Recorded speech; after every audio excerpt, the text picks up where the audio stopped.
Welcome to the Players Ball podcast, number one podcast for AT aliens by AT aliens. I'm your host MB. Joined with me is my friend and co-host Alex the Great. Welcome. And B, how you doing, man? I'm doing well, man. Big news coming out last night, huh? Big news, man. I think it plays a big role in one of our subject matters that we're going to talk about here on the Players Ball podcast. Another Georgia affiliated team. It's in the name, them Bulldogs, man. So I'm talking about Nick Saban. Nick Saban retiring from Alabama. That's huge news. I think that plays a big role for Georgia, but I want to hear what you think about that. I think that really for Georgia, there are some areas where the departure of Nick Saban can really show its face this coming year.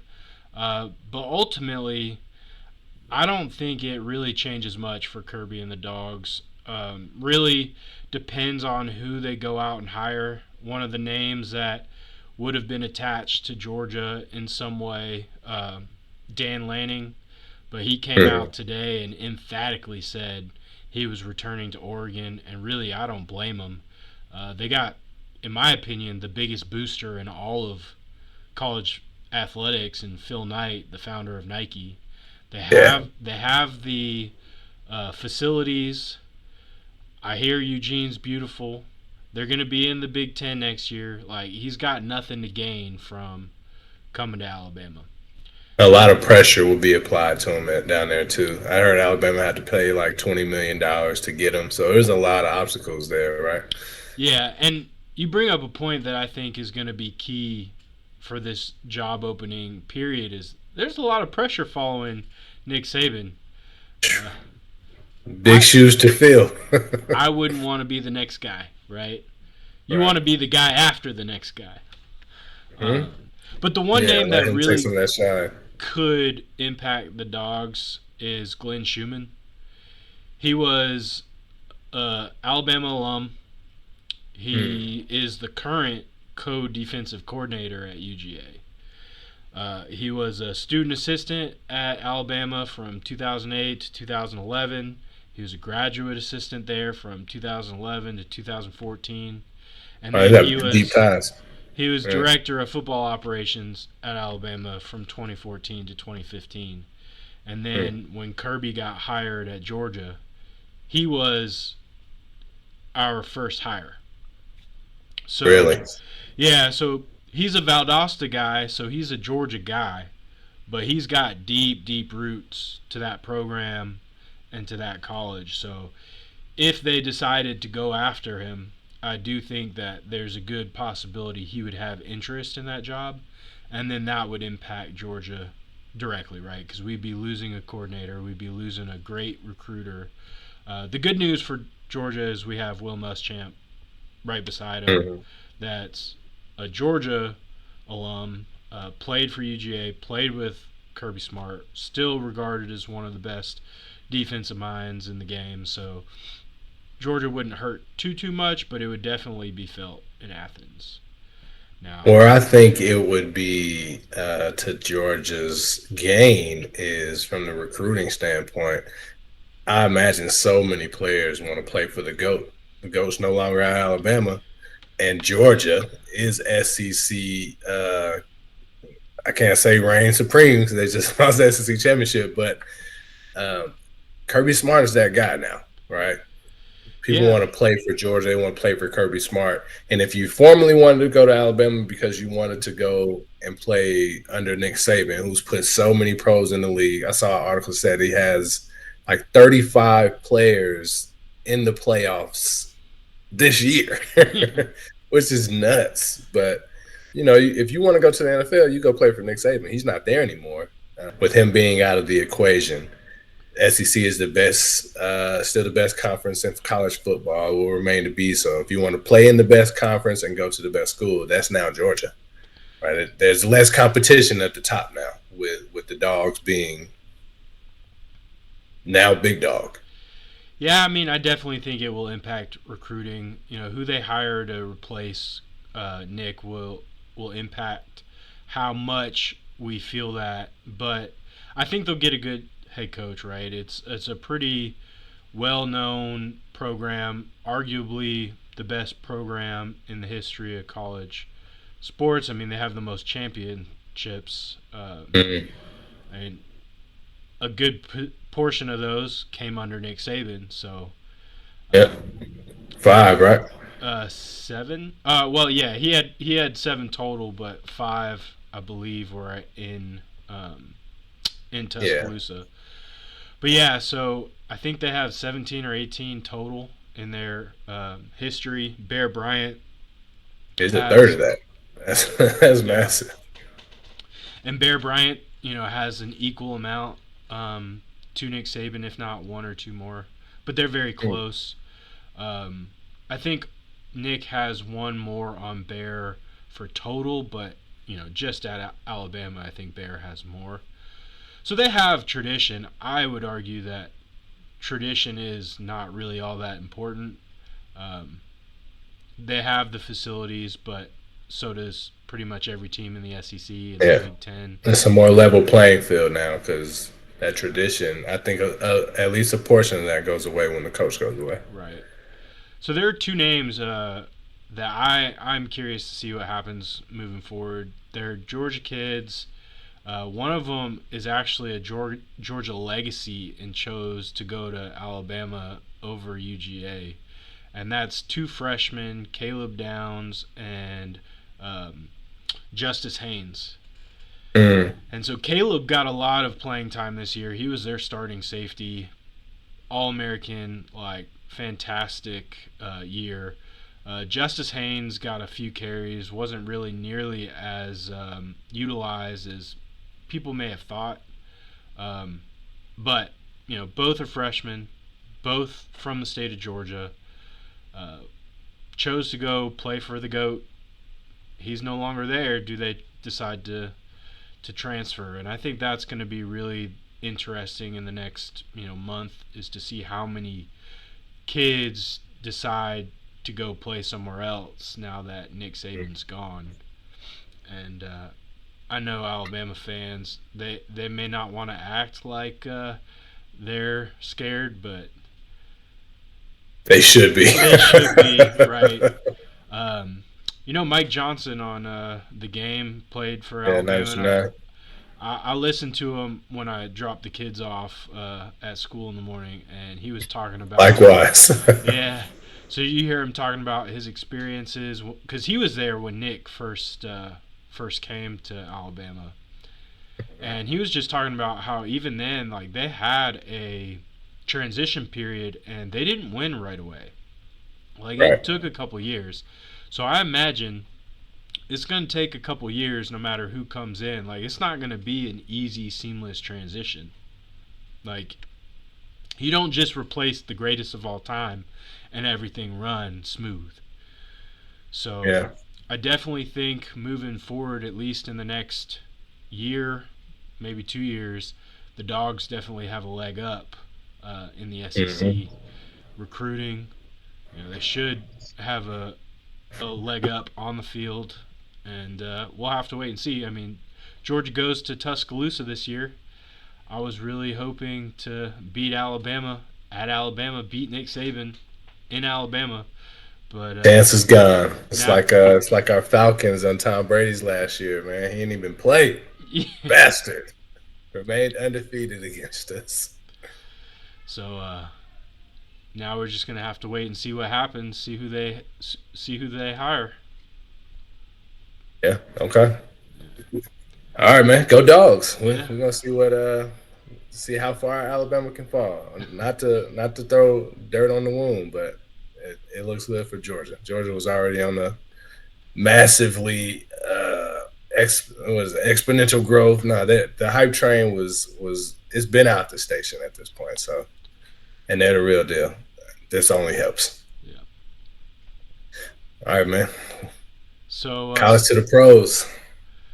what do you think about that game on Sunday? Oh man, what a tragedy! Right, the first half was I mean, Desmond Ritter, I think he was something like 15 for 17 with 2 touchdowns and 150 or so yards. He was balling. I don't know what happened. Like they came out at halftime and it was a completely different team on both sides of the stadium. Yeah. Yeah, so he was 14 of 16 with 14 and touchdowns. 16. Yeah. Yeah, man.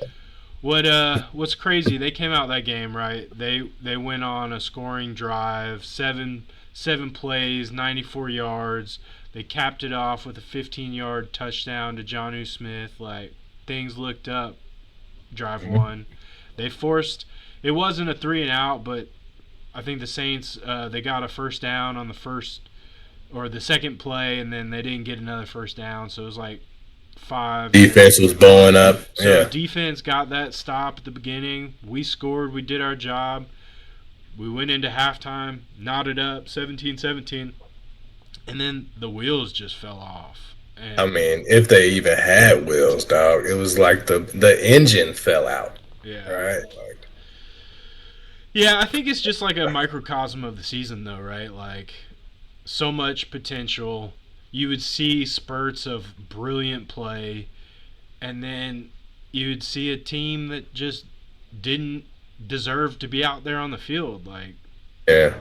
and I don't know if that is coaching. I assume it has to be coaching, right? Like, you don't just disappear. Like, as a pro, like, you don't stop. Like, your effort doesn't stop, right? Like, you Yeah, don't yeah. just lose your technique all of a sudden.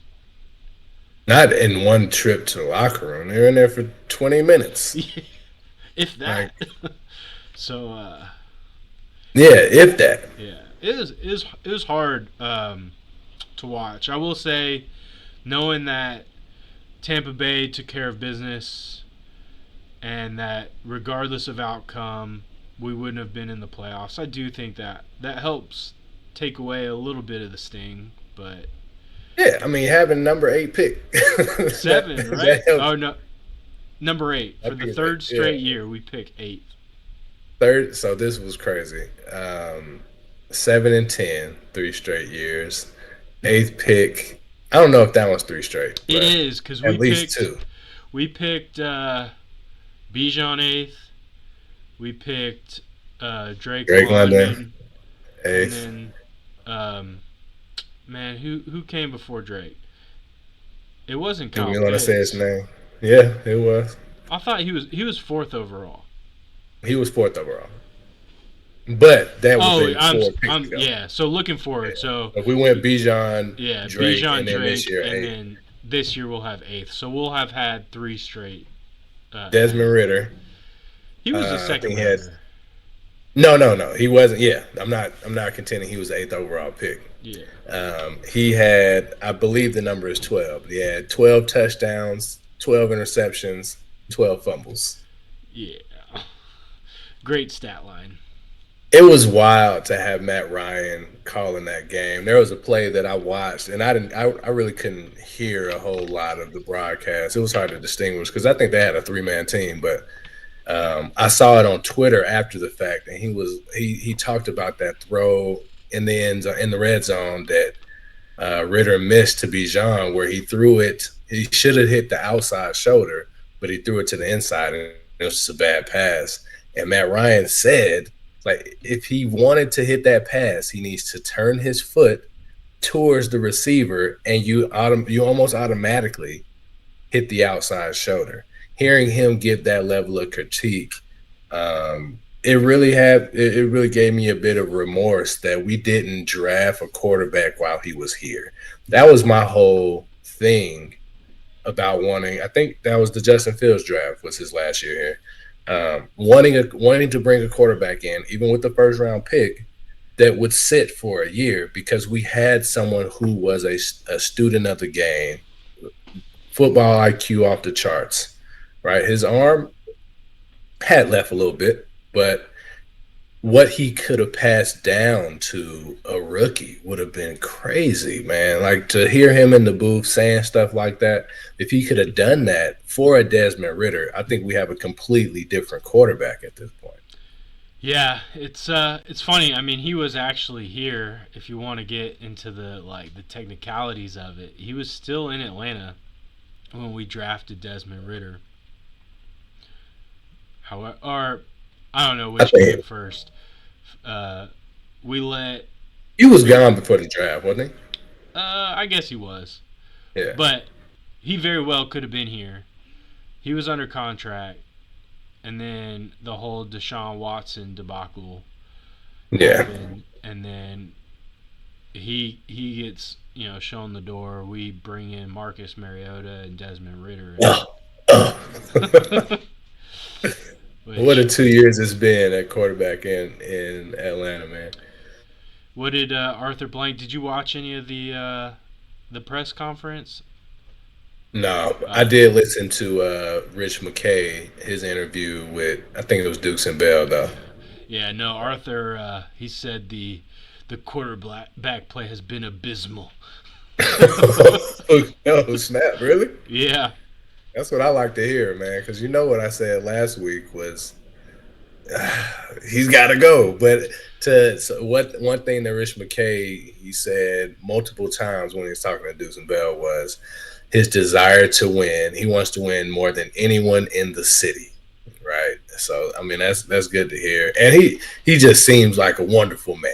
Not to, like I love him leading this organization, right? But I just we talked about that compassion thing. We won't dive into it again. I think that he's been too compassionate with previous coaches, giving too many chances, and then on the other end of that, just having you don't want bad character guys coming into the organization, but you also got to realize these are college kids. They're kids. Everybody makes mistakes. Once you get them into a professional organization, you can have a positive impact on a kid, yeah. right? So if they've done something crazy, um, who was I want to say LeGarrette Blunt. That's probably too far ago, but he knocked somebody out during a bowl game, and we had the opportunity to get him when we passed on him. He was one of those those character guys. And I'm like, come on, man. That dude went on to have a very successful career. He did not have. I don't remember hearing any bad press about LeGarrette Blunt. He won a Super Bowl. He was very important to every organization he's been in because he's a red zone touchdown machine. Right? You need guys like that, and you got to give more people an opportunity. Don't look at somebody's mistakes as the end all be all. I think of beast mode, right? Like he was kind of a head case. Uh, he had some instances in college. One, driving around the trainer's golf cart on the field, like just ridiculous stunts. And I mean, he was that way, right? And he's still that way. But I he wasn't was even a kid the last time I happened to drive a golf cart that was not my own. Man, I was at a beer fest. Right? Like, But I mean, he's a character, and I think some people don't want to put up with that kind of big character. They're scared, but I'm with you. Like I think he's the Seattle faithful still rock with him hard. Like with the Kraken, they had the outdoor game. That's super dope. I think we should put that on the books for next year or 2 years to go to that outdoor hockey game. That just looks super fun, man. But when they played, he walked them in. yeah, he's big. Like I've seen videos where they've sent him like custom Kraken jerseys with his number Yeah, on it. Yeah, he's on Seattle the still prime loves team, him, the and Thursday night football team. I like him there. and he was never getting in trouble. He was just Yeah, he was just a character, and he yeah. didn't do Didn't like things. interviews. He loved Skittles. Yeah, he didn't do things the way that you know maybe people wanted him to do it because they want everyone to be a robot, and he Right. didn't play into that. But And I think traditionally the Falcons have stayed away from players like that. And I don't. I think that's a mistake. I I've always questioned why in the world will they not draft anyone from UGA? And Oh, I'm a goodness gracious! I'm a homer.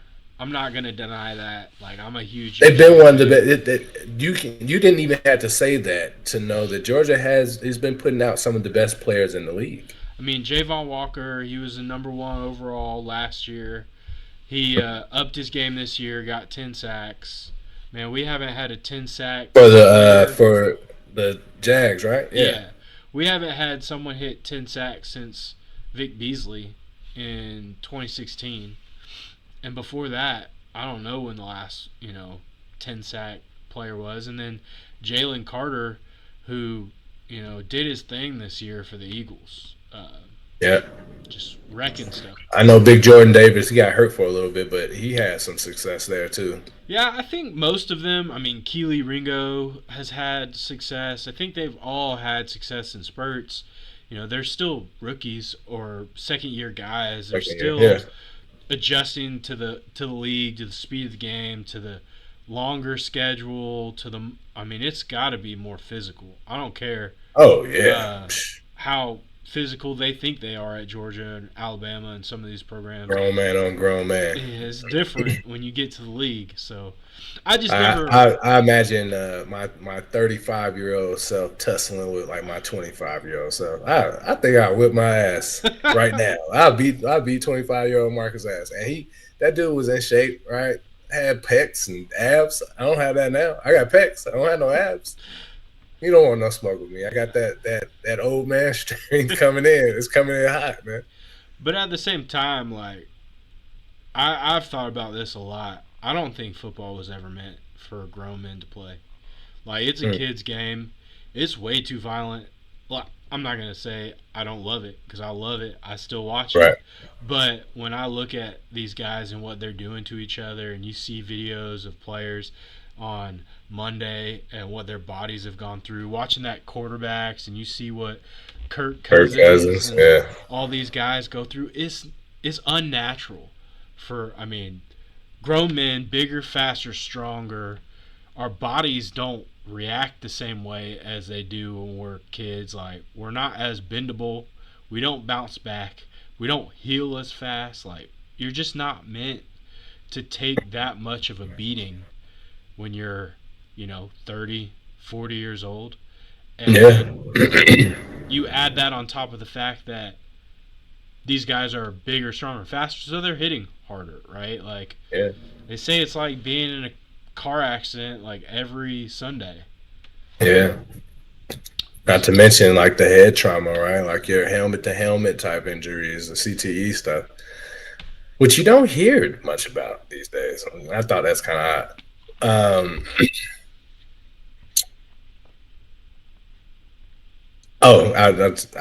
Last anecdote on that, right?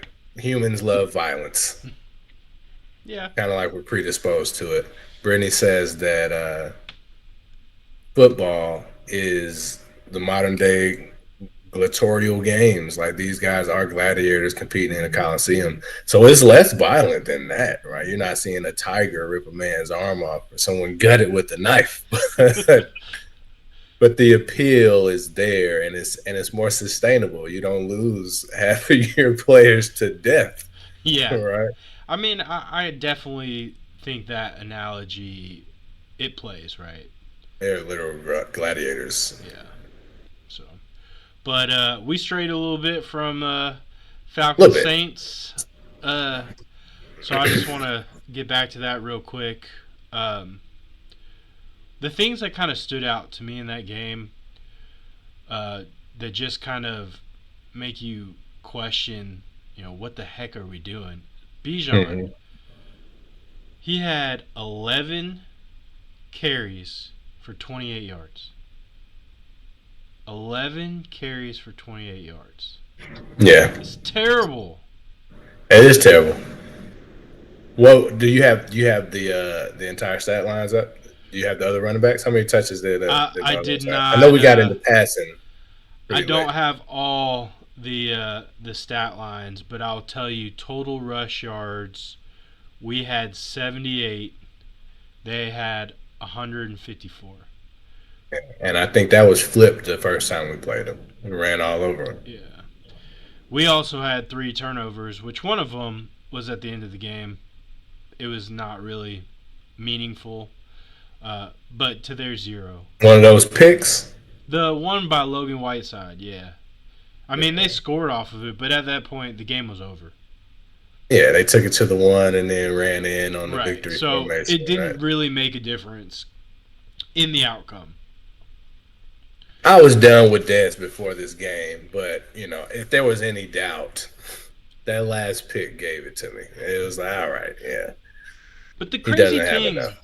when you look at the stats, right? So we already talked about first half. He was 14 of 16 with 2 touchdowns. He Great finished game.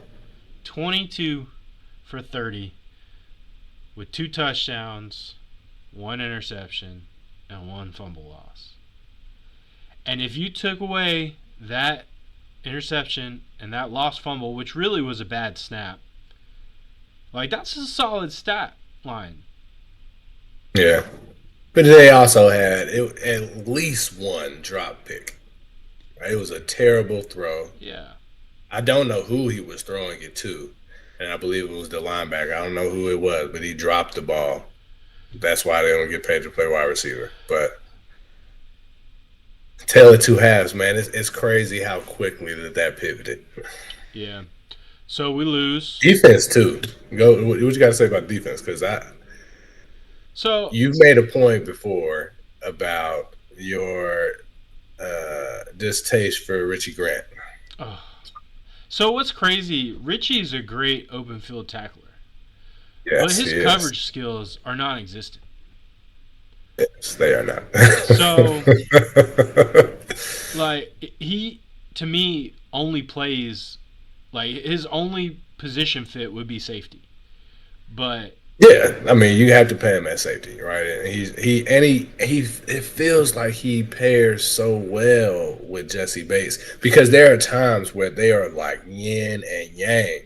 But if they go over the top, if we're playing a zone and he doesn't have help, call it a touchdown. As soon as it's in the air, yeah. touchdown. Right? That happened to him. That was one of the ones where I was like, oh snap, okay, here we go. They picked on all of our guys, right? Like the only one that you didn't see getting picked on was Jesse for That's it. obvious reasons. Uh, But Pro Bowler, yeah. Clark Phillips, he gave up a few, and I like him a lot though. I think And he's a rookie. I think he has a lot of room to grow. he definitely does. Like I don't think you can write him off yet. He was in great position on so many of those plays, and just couldn't get around or just couldn't get his hands up in time. And Derek Carr was fitting it into super tight windows. You know, I think you can grow, right? Like, if you're Yeah, not in phase, if you can't keep up, like, if you can't stay in the hip pocket of the receivers, like, I can't coach that.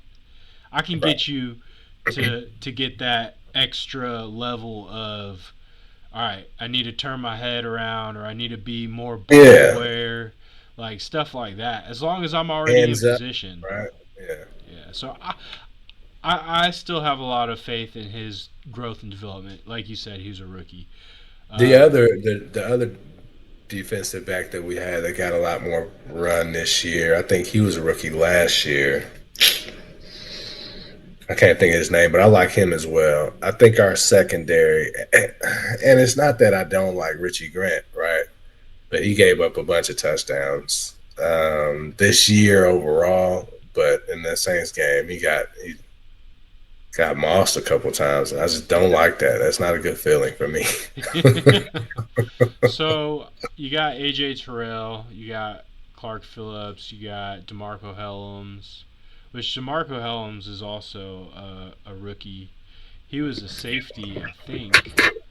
Um, and I don't. What is the other guy's name?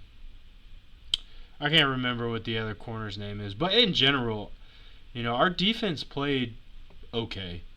Our run defense was not where we wanted it to be. Was not where it was for most of the season against D. Alford. That's what I'm thinking uh, of. D. Alford. Yeah, Yeah. but yeah, we sustained quite a bit of injuries this year on that side of the ball, and I think Losing Grady was massive. yeah, and I think it really showed the last 2 weeks because the defense just did not play well against the Bears or the Saints, really. Mhm. But so with that About some being superlatives, yeah. What about the season overall? What were some good, some bad, some ugly that you would take away from? so Let's start with the good. The I'll ugly start is gonna with be too the easy. with the my number one, right? My number one good for this year was defensive improvement. And when you look at it statistically, we were 18th in points against with 21.9 average per game. But last Huh? year we were 24th with 22.7. So I think in general that says the league got a little bit worse on defense, right? Because that points per game average didn't change all that much, but you were 18th versus 24th, which is a pretty, you know, significant jump. Yards against, we made a huge growth. We went from 27th overall to 11th, from allowing 362 yards a game to 321. Points in the red zone, I think we finished second. Points allowed, like to teams that defenses stops in the red zone, right? We bended but didn't broke. Bend but don't break. Yeah, We did so that very successfully this year. that And yards against, right, to be 11th in yards against, but to be 18th in points allowed, I think kind of speaks to the fact that we turned the ball over so much. Like, yeah, teams had short fields. all year. Um, and then the biggest leap for me, which we're still nowhere near where we need to be, is we went from 31st in sacks to 21st in sacks. We Yeah. doubled our total from last year to this year. We had 21 in 2022-23 season. We had 42 this year. That's one of my goods is specifically and it was only towards the end of the season. Our sack leader, Arnold Ebiketie, I was already trying to call him a draft bust. He didn't have a whole lot of success his first year. He didn't play a whole lot, but I think that they designed a scheme for him this year that allowed him to be a little more successful. Because he came out highly touted, right? I was looking at his highlights. I thought he was going to be a beast instantly, and that's something that we just haven't. We a sack machine. We definitely want that, but even a linebacker that was just everywhere, just all across the field. That seemed like that's what he was going to be, like that edge rusher that could also put the run down behind the line of scrimmage as well, right? Sure tackler. And he didn't show signs of that his first year. I think he shows a little bit of signs of that this year. I'll be honest, I didn't really know much about him coming out of college. I didn't know his name. I looked at his, but everyone we draft, I go and I look at their highlight tape. But you look at He their looked like highlights, right? You're only going to see the. it's their Yeah. best plays, of course, but it does show that the ability to do certain things is there. Yeah.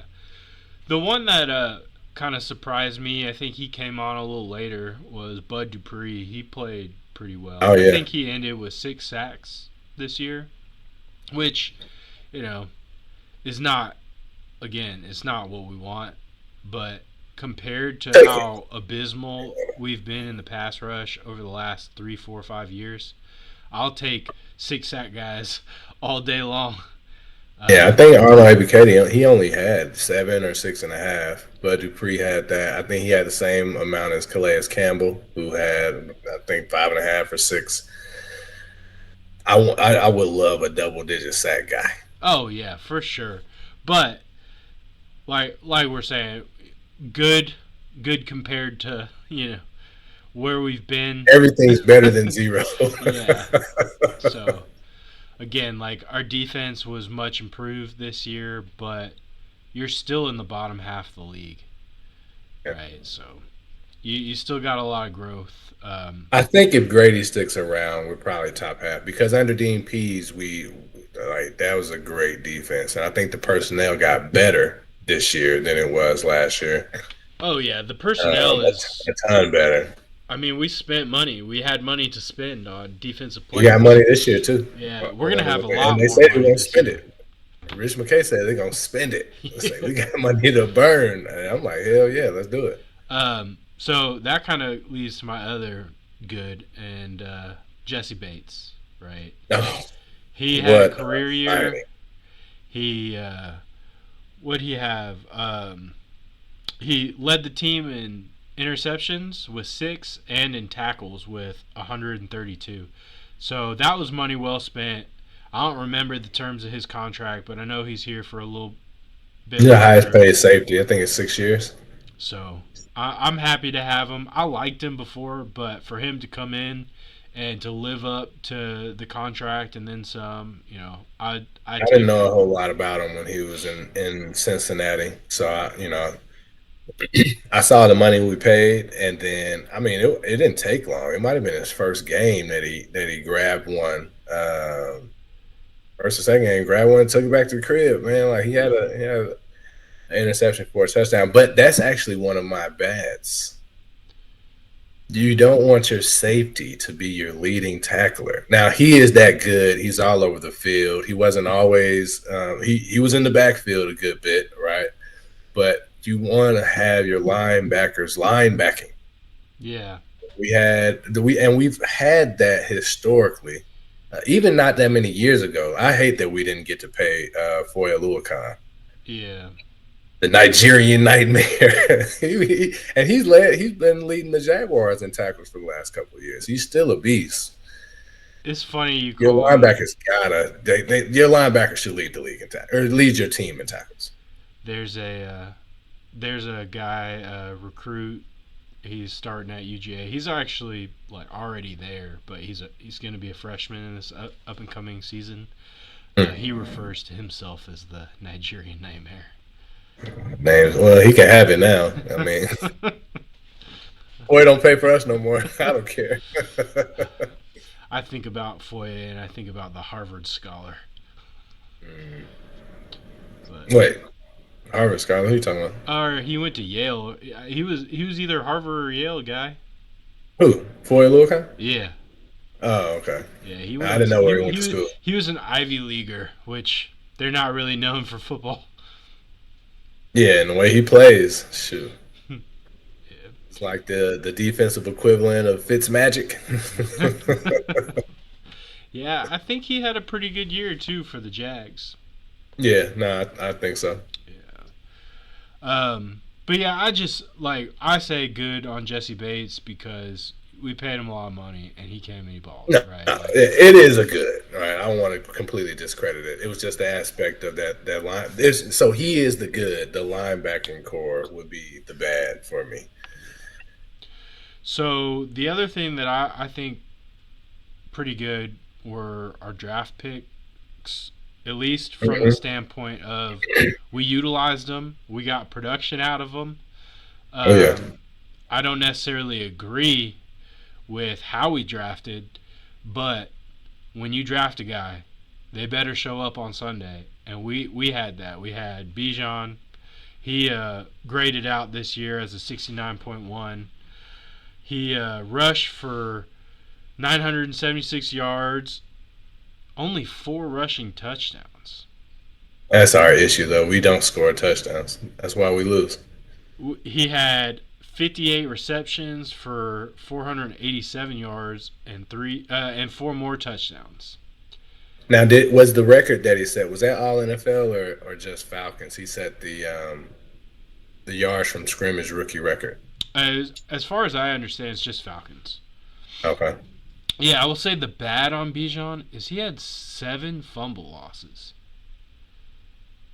not great. It's But what I've seen from him, I think he's as advertised. he he He is a beast, bro. 8 touchdowns with 7 lost fumbles. That's equivalent to 12, One touchdown. 12 and 12. And honestly, he fumbled the ball 8 times. He just didn't lose one of them. Hmm. So he's got to get that under control. But to your point, I don't think you bench him after that, though. I think that's a confidence killer. I don't like the way that's an ugly, the way that Arthur Smith handled that. He's your most explosive player. He fumbled. Okay, that's terrible. You leaving a man out there that just threw 2 picks, but you're taking away the person who can get you the game, that your home run hitter. Don't take him out the game. That didn't make sense. Yeah, I mean, Bijan's electric. I think he's got a bright future. I think if he's managed properly, he'll, be at the top of the league for running backs. The only problem I have, and this goes, kind of to an ugly, was the way we've drafted the last few years. Like you had Tyler Algier coming off 1,000-yard rushing 1,000 yards season, too. and Yeah, you draft Bijan, and now you're splitting carries, and you mismanage that from three day ways. one. Yeah, That's definitely one of my ugliest, right? You I've never been a big fan of running back by committee, but definitely not with. I like a little thunder and lightning. That's had success specifically here before with Devontae Freeman, Tevin Coleman. You had Warwick Dunn and Warwick Dunn, T.J. Duckett. yeah, my boy TJ the Ducket. Yeah, I don't remember if Michael Turner had a running mate, but yeah, no, he definitely did. The two works, and I think that Bijan and Tyler Algiers are that. And I got a lot of love and respect for Cordell Patterson, but it's not enough rock to go around for three people. And that's ultimately the point, right? Like they're all talented. They could all carry the rock, 9 out of 10 times.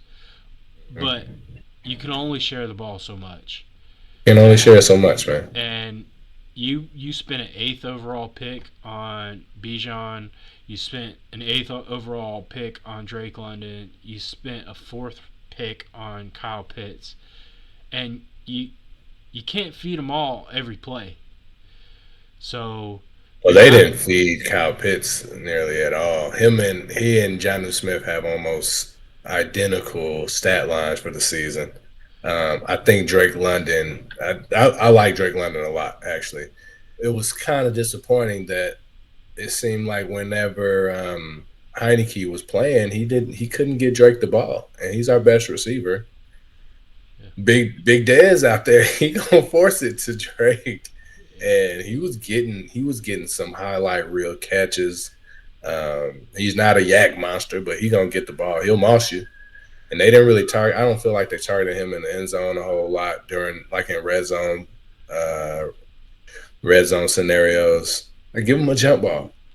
Maybe we just didn't have the quarterback that could deliver with that kind of accuracy, but yeah.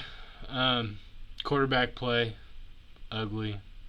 the ugliest. Uh, Yeah, didn't matter who was out there. It was ugly. They couldn't get the yeah. ball to your playmakers. Um, but that ship has sailed. Arthur is out the door. We don't Mm. have to worry about that anymore, and we can look forward to the next season and where this thing goes. So Oh yeah. So I know you've been hearing the rumors. I've seen a lot of rumors. I Have you know seen the Vegas odds? I have seen the Vegas odds, and I don't want Bill Belichick. I don't want anything to do with him. He's 72 or 71 years old. Like he's only got a few more years that he's really got in the tank, right? I think Pete Carroll was the oldest head coach at 72, and he's out the Yeah. door. Bill's right behind him at 71 years old. You know, I don't want a head coach that's only going to give us a couple years. Since 2000, I think it's since 2000 we've had 5 head coaches in Atlanta. Mm. And to me, it's hard, especially like you look at this season and we underperformed, and Arthur Smith made some horrible decisions, but he only had 3 years, and honestly, I'll tell you, he really only had one. I can't really judge him off of the first 2 seasons when he was in cap hell and we were struggling to put together a roster, right? Like least talented team in the league, and they were still in some ways outperforming where they should have been based on talent. This Yeah, they year, were out punching their weight class. That's my whole that is the knock against him, right? You had the team really that second year. We weren't supposed to win 7 games. You had us winning two. yeah, CBS had us winning one. yeah, and it wasn't those were far fetched predictions. He outpunched his weight class. He did a lot with the little. So when he got a lot, I expected a lot, and he did not deliver. And it was time for him to go. So I agree. It was time for him to go, and he didn't perform up to par, but he didn't have a quarterback. And I will say, look, it was his foolish decision to only let Dez play like 4 plays in the preseason. Like Dez should have had every snap in Every snap. preseason. It's And also his decision not to hand the ball to Dez last year, yes, right? Marcus Mariota, before the halfway point of the season, had lost us 3 games.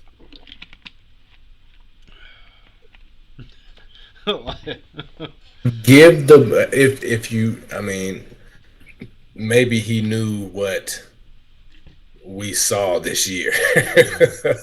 maybe.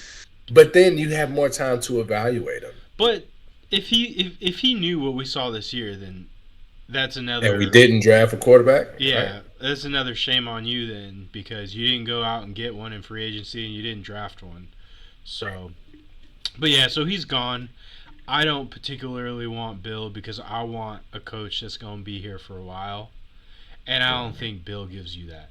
The other thing that I'd say is when you really go look at Bill's all-time records, like win-loss, and you look at what he did with Brady and without Brady, he's got a losing record.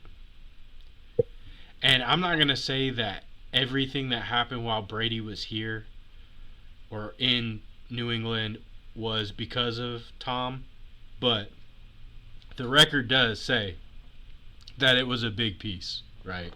Oh, the biggest piece. They said on the radio today they were just talking about how he used to build his rosters because he's had full control of the roster, right? He would build it around Tom Brady. That's why you had a Wes Welker come and go, a Julian Edelman come and go, all these players because he was plugging and playing pieces around Tom. Yeah. So when you take Tom out of that scenario, you have a bunch of pieces that you were already planning to replace anyway. Yeah, and he also had a lot of freedom because Tom was willing to take less money because Giselle was making bank and they didn't need it. And so he never No, put. he did it for the rings. It wasn't the Well, money. let's just. He was trying to maximize his legacy more than he maximized He his dollars. he cared the most about rings, but not everybody can make that decision. It's a lot easier to make that decision when your wife nets more income than you, right? Like, I can't buy that, man. What's the difference between making 20 million a year and 25 million a year? It's not like you were broke before. You can no, sacrifice 5 million for rings. no, but that's not. That's not Uh, the exact number, but he don't need that second income. Is what I'm saying. no, he didn't. But if you had to make the decision to take a pay cut and your wife was making 20, 30 million, you can afford to take that pay cut. It makes it easier, but even without her, I can still do that same thing. You could, but Especially mo- if I've managed my money well, right? Like, it's sad that most players don't look at it that way. And I mean, it is a business, and if I was in business to make money, I would have a different mentality. don't get Um, it twisted. Now, if I'm not in contention to win a Super Bowl, show me the money, right? But the Patriots, as long as he was there, they were going to build a team around him that could compete. It happened every year he was there. If I'm Tom Brady, I take those same pay cuts, is what I'm saying. I'm not saying I do it if I'm anybody else. how do you? I mean, I do think that you know we're all smart enough to be on a team and kind of get the feel for what our ceiling is. Yeah. But I don't think you can say if I'm not in position to win, show me the money because at the end of the day, you taking that money hurts your chances of winning because you got to field a full roster, and there's something called a salary cap, and you can only spread that wealth so much, and that's the problem that Matt and Julio put us in. Matt Ryan Right. took 25% of the total salary cap. Yeah. 25% in one player. 22 have to play on offense and defense. You got another 11 that got to play special teams, and I know that there's some carryover. So, But that's why free agency, the best GMs have the best free agencies because they've addressed that before they're paying. When you pay top dollar, when you max out a player, you're bringing them into, you should be at least bringing them into a situation that elevates you to the level of a contender. but Otherwise, you shouldn't be doing it. but Right? other than the Patriots, historically the teams that win and can sustain that success, which I think we're heading towards the end of an era with the Kansas City Chiefs.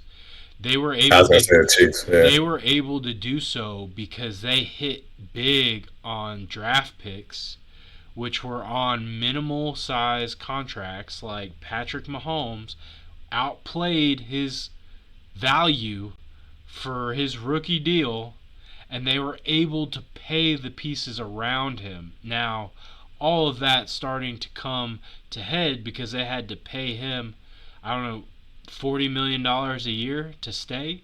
And now you look at his wide receivers, he got, I can't catch a ball no matter how many times it hits me in the hands. You know, Kadarius Toney. Yeah. He's got no Tyreek Hill. He's got no Juju Smith. Like, he's got Travis Kelce and himself. And Nah, he's got that one guy. I can't think of his name right now, but he's on the come up. He's either a rookie or a second year player, but I think he has the second most catches behind Travis Kelce. The problem with the Chiefs is that Travis Kelce started dating Taylor Swift. Like, if Taylor Swift's not in the equation, they win. They didn't have Tyreek last year. Yeah, but they had Juju and Juju ain't that good, man. That's why you're gone. no, I would say he's second tier. Yeah, okay. That's better than, He's still not the number one. but it's Kadarius freaking Toney. Yeah, break for hands. And he's out there trying to play as a number one. I think he's been replaced now. His name isn't Sneed. That's their cornerback. Their defense is a lot better than it's been. I won't count them out. I'm not counting them out, but as long I as do. I Patrick think they're Mahomes on is a their quarterback, downward in. trajectory. This year is worse than last year. And I think it will continue to get that way because of the way they've had to pay these guys to keep them around.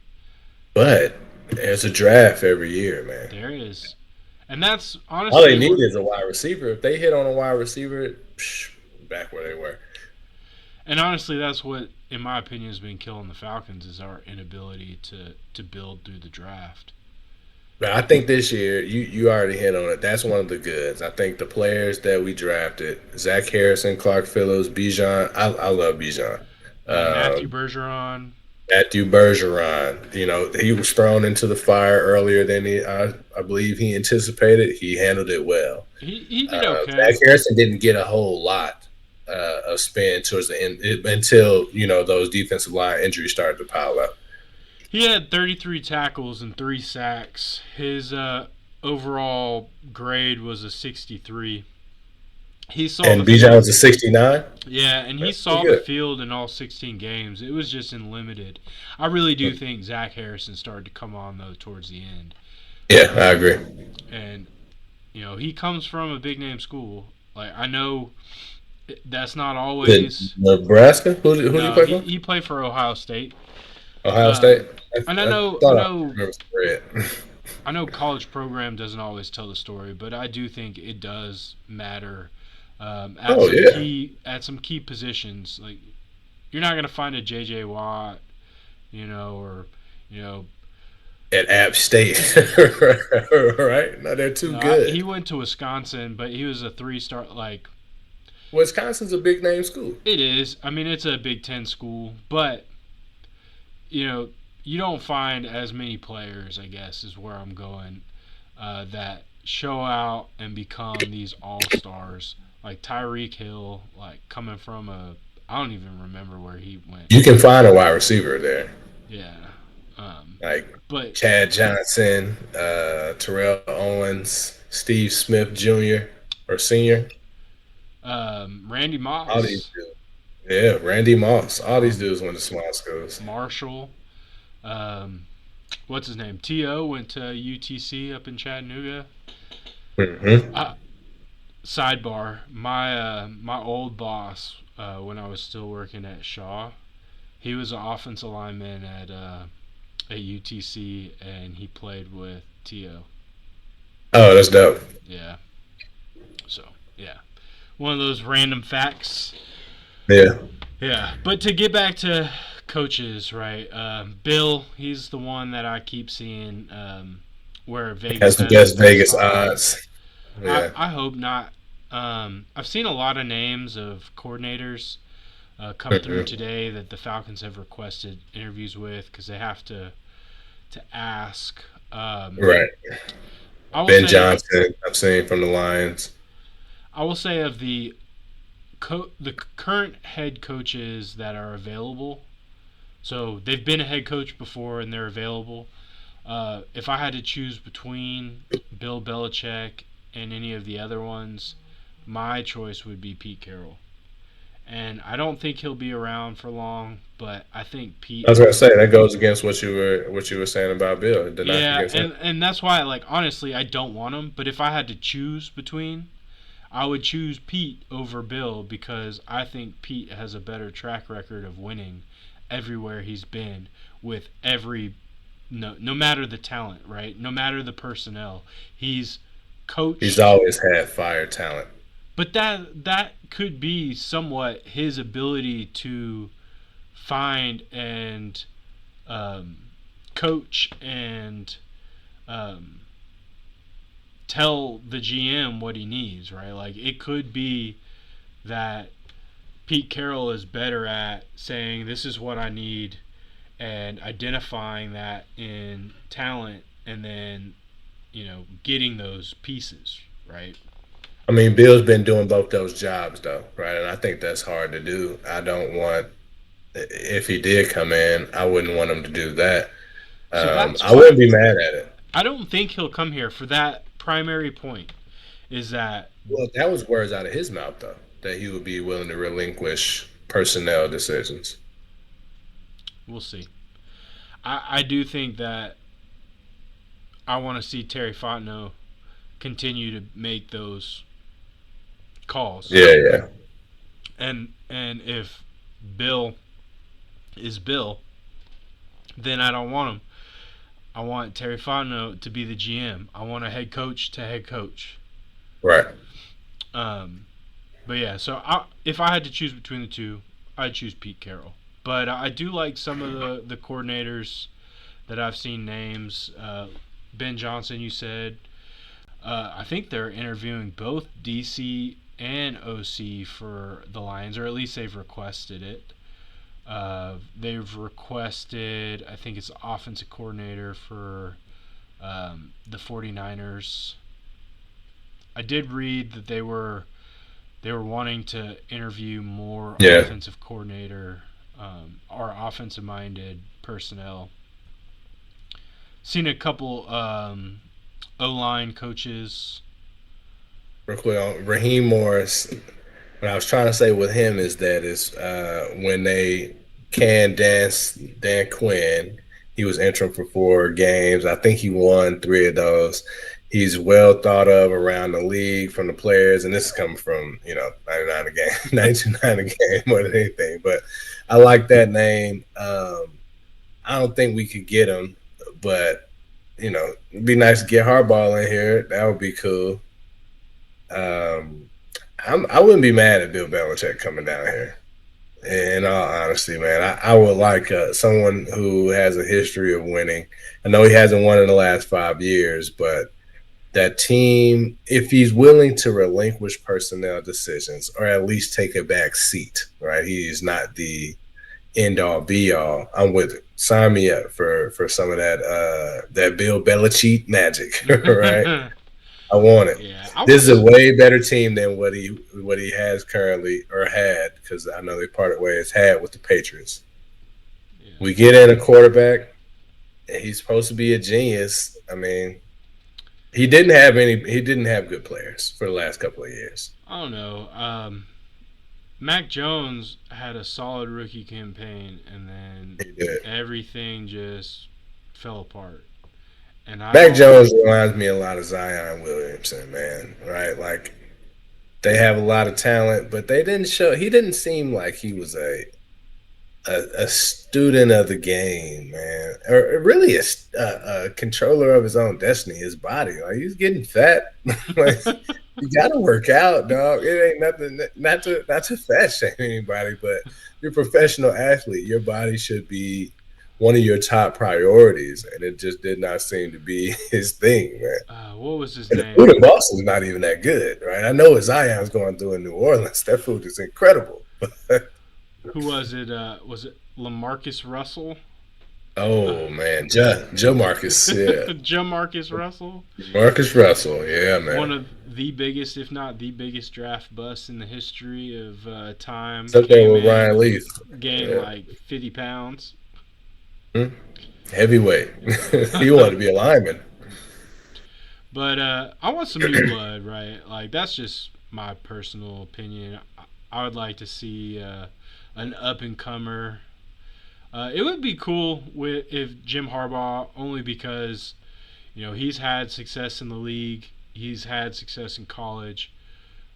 He So interesting stat: Pete Carroll is the only head coach that has won both a college national championship and a Super Bowl. Mm. And Jim Harbaugh, he just won college national championship, and he's been to a Jimmy Super Bowl. Johnson. He Active, won. Oh, active active right head now. coach. Yeah, Sorry, I should have prefaced that. Uh, yeah. but very few have done it. I Um, think it's just those two. but Jim Harbaugh has been to both, right? And he's won one. The one he's Mhm. missing is the Super Bowl, and I think he could do it. I think he would be a good head coach. Yeah, Um, he is older; he's in his 60s, so like he could give us, 8 to 10 years and um, be, you know, a Bill Belichick or a Pete Carroll age, and then decide to retire. So I think I just don't there's think I want to grow with a coach. You know what I mean? Like I want somebody who's been in it for a while, man. the name, and this is, I told you, I'm a homer. Like the name, I would love to see at least get an interview. I don't even think he wants the job, to be All right, honest. Monkey. Todd Munkin. How'd you know? You put it in the group chat, the Oh group yeah. text. Yeah. I mean, you look and see what he He's done did. incredible things with the Ravens, man. They look unstoppable. He was good when he coached at the Browns. Yeah. He was great at UGA. I mean, he made Stetson Bennett look like a scholarship quarterback, not a walk on. He made Stetson Bennett a Heisman uh, finalist. Was he I know he was with the Ravens this year. Was that his first year with the Ravens? He was with the Browns before that, and then Georgia before that? No, no. So he was with the Browns, and then the Browns have had a lot of coaching changes, and Yeah. then one of those coaching changes, he went to Georgia, and then Okay. he just left Georgia for the Ravens, and For the this is his Ravens. first year in the Ravens, and he's brought back Lamar, man. He's brought that team back from that purgatory of talented but can't get over the hump. Did you see what Arthur Blank said about Lamar? Just that there's no It's really all about regrets. the money. Yeah, it's like, look, we just came out of a cap situation like that. It was really that. He's had a great year. He's a fantastic player. Not to knock him as a player. Um, we were just coming out of a situation where we dedicated a high percentage of our cap to a single player, and that wasn't tenable, Yeah, more or less. yeah, I feel that. I know the fan base would go nuts, man. would go absolutely bananas for another, you know, Michael Vick. And I honestly, Our second greatest quarterback of all time. So. yeah, depends on who you ask, but the real ones know that Matt Ryan is the greatest in franchise history. Yeah, I mean, you just look at the numbers. Vic's numbers in Philly were better than Atlanta, Yeah, especially as a passer. He had some incredible years as an Eagle. it's amazing, and you just have to wonder, what would have been had the whole The dog dogs, not gone yeah. down. And there's a great documentary out there that kind of goes into his whole story, like upbringing, college, NFL, Hmm. Leavenworth, how he got there, and then kind of how it shaped his life. And you can't say that he wouldn't have become what he was in Philly without all that, but Yeah, you can still wonder where it would have progressed in Atlanta, in man. Atlanta. Yeah. So, Because he had success here, right? We lost to the eventual Super Bowl champs, or did they lose to the Patriots when we lost to the Eagles in the NFC they Championship? We lost to went the into Green Bay. Patriots by a field goal. I'll never forget watching that game in the Oh, that's right. downstairs of Theo's dad's old house. Yeah, that was a good one. That was the TO era in Yeah, he went Philly. off. Yeah, but yeah, as far as the coaching situation goes, it'll be interesting to see what they ultimately land on. Um, Jim Harbaugh, I think, is the only college head coach that I would bring in. Um, Oh yeah, don't give me anybody else. and then, you know, Not even Nick Saban. I don't want him. yeah, the the coordinators for Detroit, Houston, and 49ers, I think, are all intriguing just because you look at the success those teams have had. Um, Now Ben Johnson is OC or DC for Detroit. I think he's Is the offensive offense? coordinator, yeah. I know when they're talking about the Houston OC, they were just saying how like he's had such success with Marcus Stroud as a rookie, right? CJ Um, Stroud. or CJ Stroud. Marcus Stroud is defensive lineman. I don't know. That's a real name. Yeah, CJ no, Stroud it is who we're is. talking about, though. Yeah, yeah, Yeah. And that's the situation that we're gonna be coming into. Maybe. yeah. Yeah, no, I think what's happened in Houston has been pretty remarkable, but that's what happens when you draft well. Like Will Anderson and C.J. Stroud were arguably the two best players coming out of the college last year, and they got both of They got them. them both. Yeah, Yeah. and that's what you got to do when you're trying to rebuild, right? Like, They hit on the other ones too, though. I don't know if it's Tank Dell or that other wide receiver, but they're a rookie as well. yeah, no, you got to hit on the other ones too, but those two were as close to a sure thing as you can get. I Um, saw a mock draft today that had us trading up to one to get Caleb Williams. I said please no, no. please Yeah. no. So just I know this is off topic, but last week we did cover this a little bit. But the quarterback situation and who you want coming in next year. What are your thoughts after Monday night's game? I know I have a little bit of a change perspective. I thought uh, that big Penix energy didn't show up, and it was kind of Yeah. alarming. He had honestly, if he hits the throws, they win that game. He had so many opportunities where he had open receivers that just he missed the throws on fourth down, first down, didn't matter, but he missed some big throws. They said that he's used to having more time, right? But that's not something that'll always be afforded to him behind this Say offensive line here in Atlanta. Dez learned the hard way. You got to be decisive with the ball. Yeah. Get that ball out, man. Yeah, so I mean, I kind of pumped the brakes on my desire for Michael Penix, but Mm, he all the way also out, huh? I wouldn't be mad at it. Okay, like if that's where we went, I wouldn't be upset. But Because it was the week before, or 2 weeks before, that he was doing incredible things in Texas. Was it him that you were talking about the left hand throw yeah, or the offhand throw? yeah, offhand throws, and I mean he lit up that Texas. It was just a week before he lit up Texas, and he was doing it all season. But I think to your point last week, it kind of shows when you get into those big games at high pressure, like what are you made of? Are you going to Yeah. ball? Are you going to stand up to that pressure? Or are you going to kind of crumble? And he crumbled a bit. And I didn't really like that. I also didn't want Michigan to win, so maybe that's clouding my feelings a little bit. But How dare he? yeah, how dare you throw the game away? So I think I still stand with like Jaden Daniels would be my pick. They had him gone. So I looked at a couple today. He doesn't make it out of the top five in any of the three that I looked at. Well, it's a good thing we don't have to go very far. I mean, we got to go three more picks. It's a lot better than 18 or 10.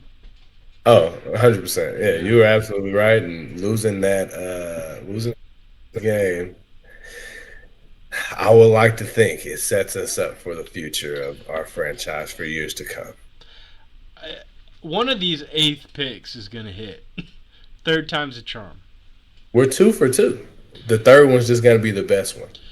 Yeah, I'd like to think we're 2 for 2, but at the end of the day, our offensive production went down year over Yeah. year. So But look at the quarterback play, though. It's easy to find the reason why.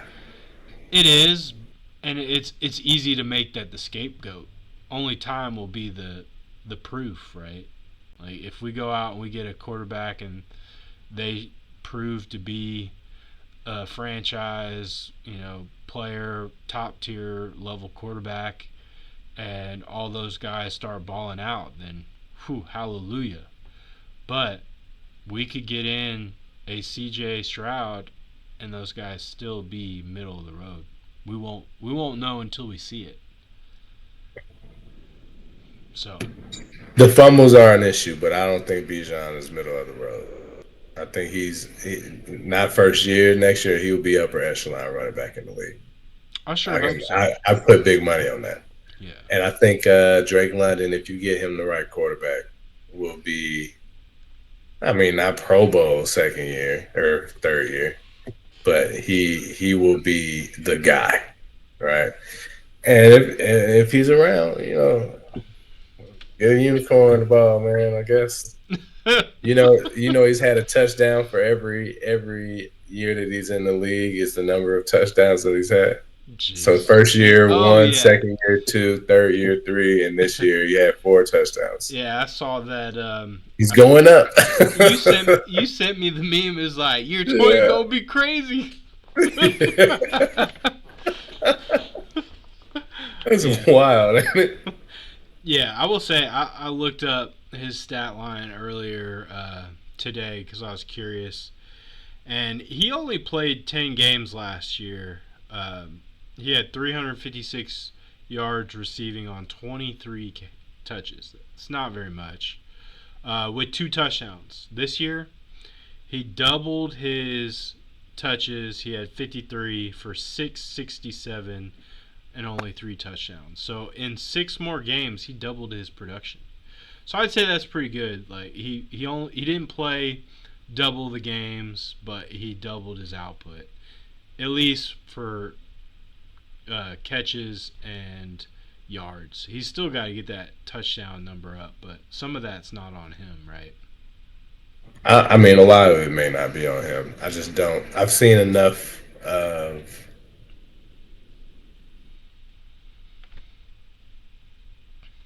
I haven't seen enough of him. Right, that's not what I wanted to say, but I've seen plays where I don't think it was the quarterback; it was him, Yeah. and that's just discouraging because the quarterbacks that we've had, they only have a handful of good throws in them a game.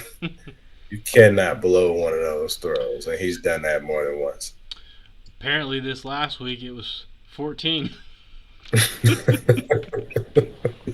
Dez, what's crazy is Dez was such an upgrade over Marcus Mariota. In some That ways, he right? showed moments where it was like, okay, Dez ball. He had a 400-yard game. That's not something that you everyone does. No. Marcus Mariota, the grenade. The But, grenade uh, throw where he's falling on the ground, hurling it backwards. lost us that game.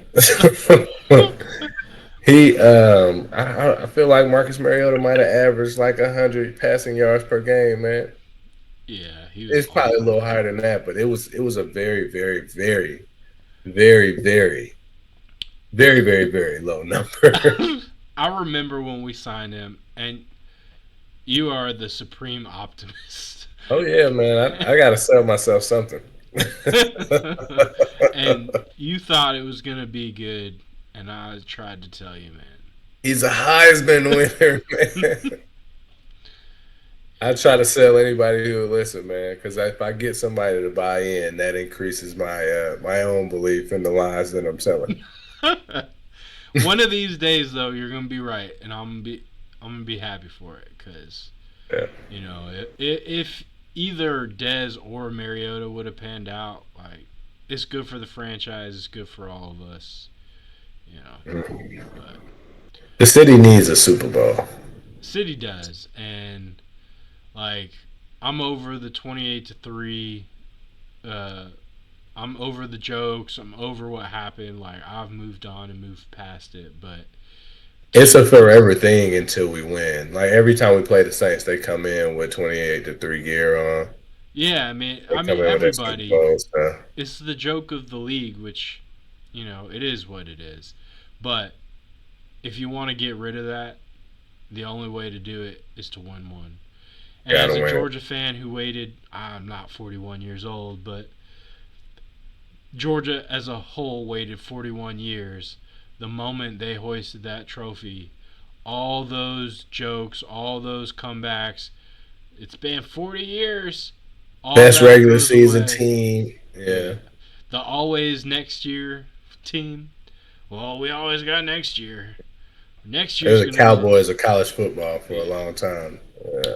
Yeah, but the minute they won that game against Alabama in 2021, all of that went away.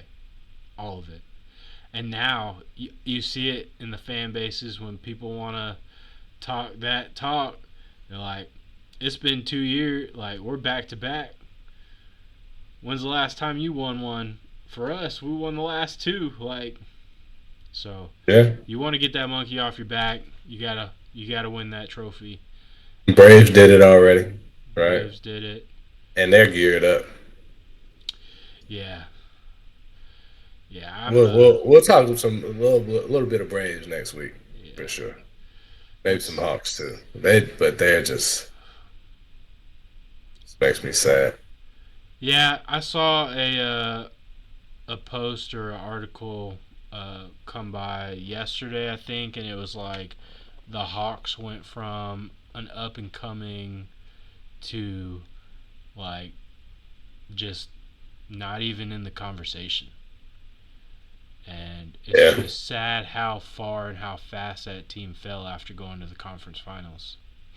So, We didn't make a whole lot of that personnel is basically all still there. I mean, less Kevin Herter, and he wasn't. I'm sure JC, he had an impact.